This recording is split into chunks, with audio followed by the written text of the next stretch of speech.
Good afternoon BA second year economics students. हम लोग history of economic thought में Adam Smith पढ़ रहे थे।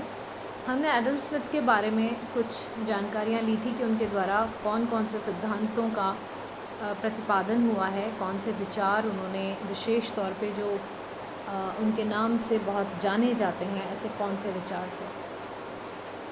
उसी क्रम को हम आगे बढ़ाते हुए हम एक उन्होंने अदृश्य हाथ का कॉन्सेप्ट दिया था, इनविजिबल हैंड।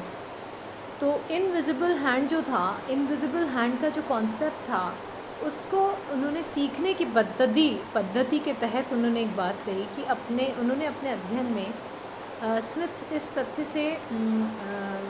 से अपने थॉट को आगे बढ़ाते हैं कि सभी के लिए अपने स्वयं के लाभ की इच्छा मानव गतिविधि का सबसे महत्वपूर्ण उद्देश्य होता है। तो निजी लाभ की इच्छा जो है वो मानव की ये गतिविधि है और ये उसका सामान्य उद्देश्य है। और यह समाज में एक उचित और तर्कसंगत आदेश बनाने के लिए एक शर्त भी है। अगर हमें समाज जो एक कोई भी समाज होता है उसमें ये अगर हम ये कॉन्सेप्ट लेते हैं कि सभी अपना निजी लाभ तो चाहते हैं, तो ये कॉन्सेप्ट, ये लॉजिक बैठता है, एक तर्क बैठता है। स्मिथ ने इस घटना को मार्केट का अदृश्य हाथ कहा और इसी को उन्होंने कहा कि ये इनविजिबल हैंड है, जो लोगों के कार्यों को एक लक्ष्य की ओर निर्देशित करता है और इनके जो इरादे में वो मतलब ऐसे लक्ष्य की ओर निर्देशित करता है जो उनके इरादे में नहीं था। मतलब ये है कि कोई अदृश्य हाथ है जो कि जब कुछ भी घटता है तो उसके पीछे एक अदृश्य हाथ है, चाहे वो निजी लाभ से कुछ घटना घटा रहा है कोई मनुष्य, कोई मानव एक समाज में, लेकिन घटना कुछ और घट रही है, तो वो ये कहना चाहते हैं कि इसके पीछे एक इनविजिबल हैंड है। और उन्होंने कहा कि इसका उन्होंने इसका विवरण देते हुए उन्होंने बताया कि आर्थिक गतिविधि में प्रत्येक भागीदार व्यक्तिगत लक्ष्यों का पीछा करते हुए अपनी रुचि से निर्देशित होता है। समाज की आवश्यकताओं की प्राप्ति पर एक व्यक्ति का प्रभाव लगभग अपरिहार्य है, लेकिन अपने स्वयं के लाभ का पीछा करते हुए एक व्यक्ति अंततः सामाजिक उत्पाद में वृद्धि, सामान्य अच्छे की वृद्धि में योगदान देता है। तो एक जनरल कंट्रीब्यूशन देता है वो एक लाभ के लिए समाज में, उत्पादन में।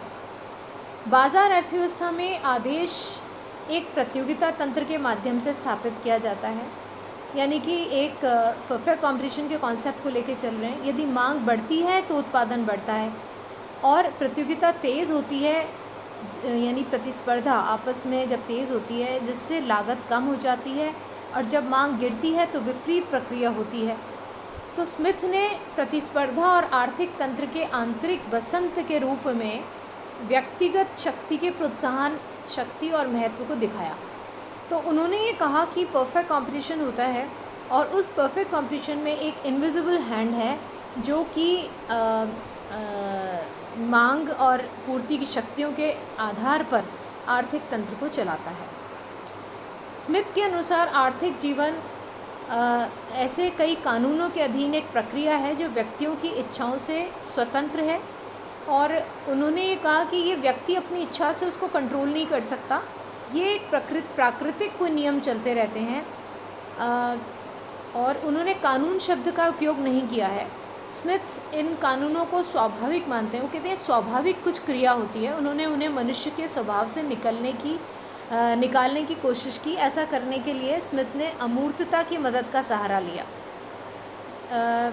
कई घटनाओं से विचलित होकर वह पूंजीवादी अर्थव्यवस्था की कुछ विशेषताओं के बारे में कई महत्वपूर्ण निष्कर्षों पर पहुँचे थे, लेकिन उसी समय स्मिथ ने खुद को एक और कार्य निर्धारित किया, आर्थिक जीवन की एक ठोस छवि देने के लिए।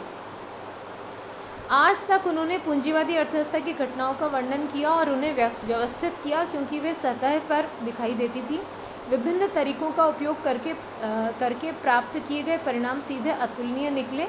विश्लेषण द्वारा प्राप्त निष्कर्ष स्मिथ ने सतही सामान्यीकरण के साथ एक सममूल्य पर रखा। ज़ाहिर तौर पर इसके फैलाव के बारे में किंवदंतियों में एक निश्चित मात्रा में सच्चाई है। कोई केवल अनुमान लगा सकता है या तो स्मिथ ने वास्तव में इस पर ध्यान नहीं दिया या विशेष रूप से नोटिस नहीं किया। तो वह एक सतही लेवल पे सामान्यीकरण की बात करते थे कि पीछे से कुछ अदृश्य शक्तियां हैं जो कि पूरा आर्थिक तंत्र चलाती हैं, और उन्होंने कहा कि जो भी निष्कर्ष निकलते हैं, परिणाम निकलते हैं, वो उन अदृश्य शक्तियों के कारण निकलते हैं। लेकिन जो निष्कर्ष वो निकाल रहे थे वो सतही सामान्यीकरण था, और वो इस कारण से ये कहा जा सकता है कि स्मिथ ने या तो आकलन या विश्लेषण पूरी तरह से नहीं किया था।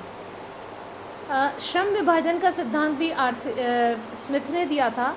इसमें स्मिथ के आर्थिक विचारों की पूरी प्रणाली इस विचार पर आधारित है कि समाज की संपत्ति उत्पादन प्रक्रिया में श्रम द्वारा बनाई गई है और उसी पर निर्भर करती है। और दो बहुत महत्वपूर्ण चीज़ें हैं जिस पर यह निर्भर करती है कि उत्पादक श्रम में लगी जनसंख्या के अनुपात का जो है वो बहुत महत्व रखता है। दूसरा, श्रम उत्पादकता के स्तर से पर निर्भर करती है। तो समाज में यानी कि संपत्ति जो है वो उत्पादन प्रक्रिया में श्रम द्वारा बनाई गई है, ये उन्होंने लिखा। और स्मिथ ने श्रम विभाजन की आर्थिक प्रगति का सबसे महत्वपूर्ण कारक माना और श्रम विभाजन को, और उन्होंने इसे अपने शोध का प्रारंभिक बिंदु भी बनाया। उन्होंने पिन फैक्ट्री के उदाहरण का उपयोग करते हुए उन्होंने ये केवल एक ही सेवा को करने में श्रमिकों के कुछ समूहों की विशेषता के कारण श्रम में ज़बरदस्त वृद्धि दिखाई दी थी। तो इस पर उन्होंने अध्ययन करके कहा कि क्या एक व्यक्ति तार खींचता है, दूसरा इसे सीधा करता है, तीसरा इसकी कटौती, और चौथा बिंदु, पांचवा शीर्ष पीस, ताकि आप उसके सिर पर रख सकें।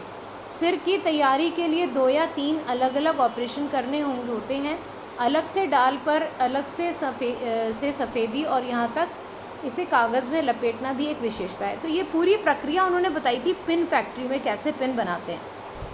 तो उन्होंने कहा कि मैंने इस प्रकार एक छोटा कारखाना देखा जिसमें केवल 10 लोग कार्यरत थे। उनमें से कुछ ने 2 या 3 अलग अलग ऑपरेशन किए, लेकिन यद्यपि वे गरीब थे और इसलिए सही मशीनों के साथ अच्छी तरह से उपलब्ध नहीं थे, क्या कर सकते थे, कब कोशिश कर रहे थे। प्रतिदिन पिन के बारे में 12 पाउंड का उत्पादन होता है। 1 पाउंड 4000 मध्यम आकार का पिन होता है। तो उसके रिज़ल्ट में 10 लोग एक दिन में 48,000 पिन तक बना सकते थे।